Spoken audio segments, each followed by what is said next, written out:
प्रिय विद्यार्थियों, हिंदी क्लासेज में आपका स्वागत है। हमारा विषय है विसर्ग संधि।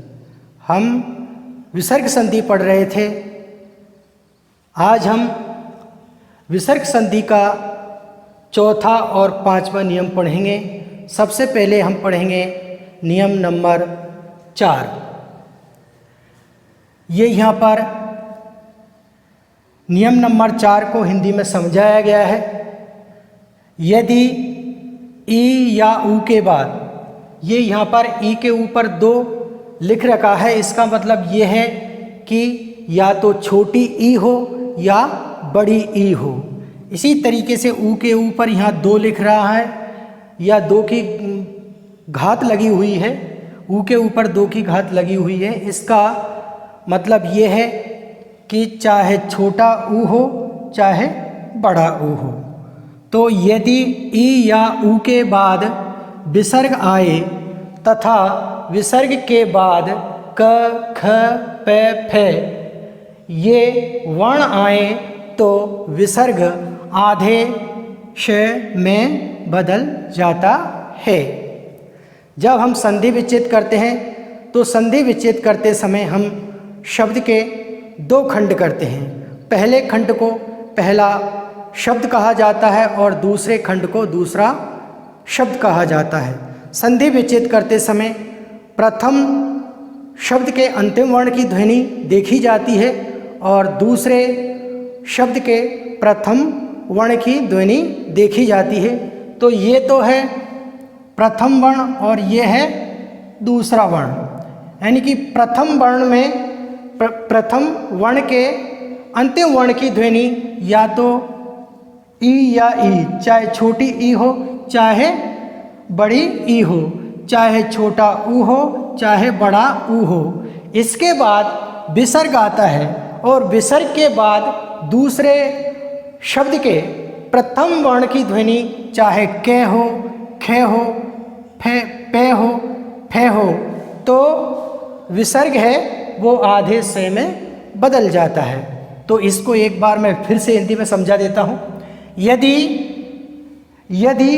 प्रथम शब्द के अंतिम वर्ण की ध्वनि ई या ई हो और उसके बाद विसर्ग आए तथा विसर्ग के बाद क, ख, पे, फे वर्ण आए तो विसर्ग आधे से में बदल जाता है। यहाँ निम्न उदाहरणों द्वारा समझाया गया है। यहाँ पर पहला उदाहरण है निहि प्लस फल। निहि प्लस फल। अब देखिए यहाँ पर इसको तो कहेंगे प्रथम शब्द और इसको कहेंगे दूसरा शब्द। अब इसमें ने में ई की मात्रा लगी हुई है तो ई यहाँ आ गया, चाहे छोटी ई हो चाहे बड़ी ई हो। तो यहाँ पर छोटी ई है। ई या ई के बाद या ऊ के बाद विसर्ग आए तो यहाँ पर विसर्ग आ गया।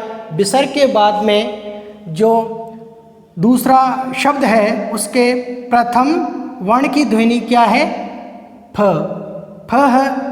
तो ये आराम से विसर्ग है, विसर्ग के स्थान पर आधा से हो जाएगा। तो ये इस तरीके से क्या हुआ? निहि प्लस फल बराबर निष्फल।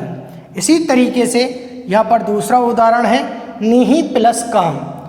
यहाँ पर ई आ रहा है, ई के बाद विसर्ग आ रहा है, विसर्ग के बाद यहाँ पर ये के वर्ण आ रहा है तो ये विसर्ग के स्थान पर क्या हो जाएगा?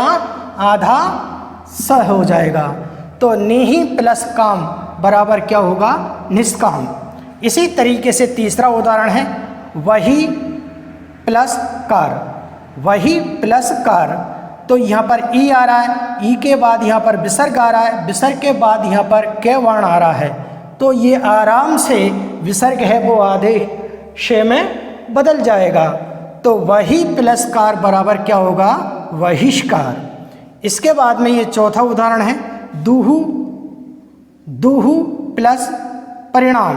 दुहु प्लस परिणाम। यहाँ पर ये ऊ आ रहा है, छोटा ऊ आ रहा है, इसके बाद में यहाँ पर विसर्ग आ रहा है और विसर्ग के बाद में ये पे वर्ण आ रहा है। इसलिए ये आराम से बड़ी सरलता के साथ विसर्ग के स्थान पर आधा से हो जाएगा, यानी कि विसर्ग आधे शय में षटकुल वाले में बदल जाएगा। तो दुहु प्लस परिणाम बराबर होगा दुष परिणाम।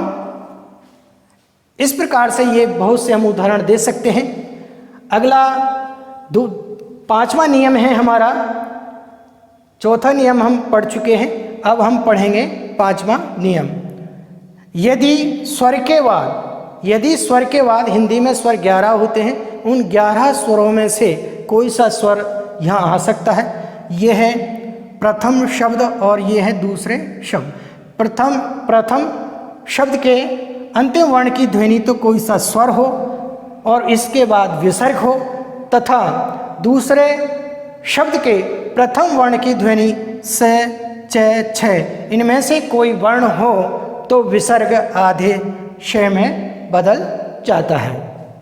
यहाँ उदाहरणों द्वारा समझाया गया है। निहि प्लस शुल्क, यहाँ पर ने में ई की मात्रा लगी हुई है, छोटी ई की, और छोटी ई यहाँ पर स्वर है। स्वर के बाद यहाँ पर विसर्ग आया है, विसर्ग के बाद यहाँ पर ये शय वर्ण आया है, इसलिए ये विसर्ग है वो आधे शय में बदल जाएगा, यानी कि विसर्ग के स्थान पर आधा शय आ जाएगा। तो निहि प्लस शुल्क बराबर क्या होगा? निःशुल्क। इसी तरीके से यहाँ पर दूसरा उदाहरण है दुहु प्लस शासन। दुहु प्लस शासन, यहाँ ऊ आ रहा है, स्वर आ रहा है, स्वर यानी कि ऊ, दे में छोटी ऊ की मात्रा लगी हुई है तो छोटा ऊ स्वर होता है। स्वर के बाद यहाँ पर विसर्ग आ रहा है, विसर्ग के बाद यहाँ पर ये स वर्ण आ रहा है, स वर्ण आ रहा है, इसलिए बड़ी सरलता के साथ विसर्ग आधे स में बदल जाएगा। तो दुहु प्लस शासन बराबर होगा दुःशासन। इसी तरीके से तीसरा उदाहरण है निहि प्लस छल।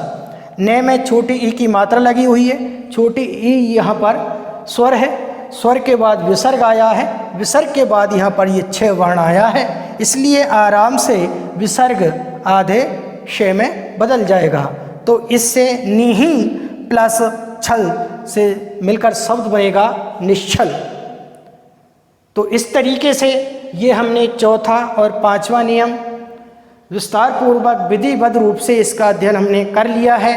आप इन सभी सूत्रों को, इन सभी नियमों को याद करें और अपनी उत्तर पुस्तिका में इनको लिपिबद्ध करें। आज के लिए इतना ही, शेष कल पढ़ेंगे। Thank you.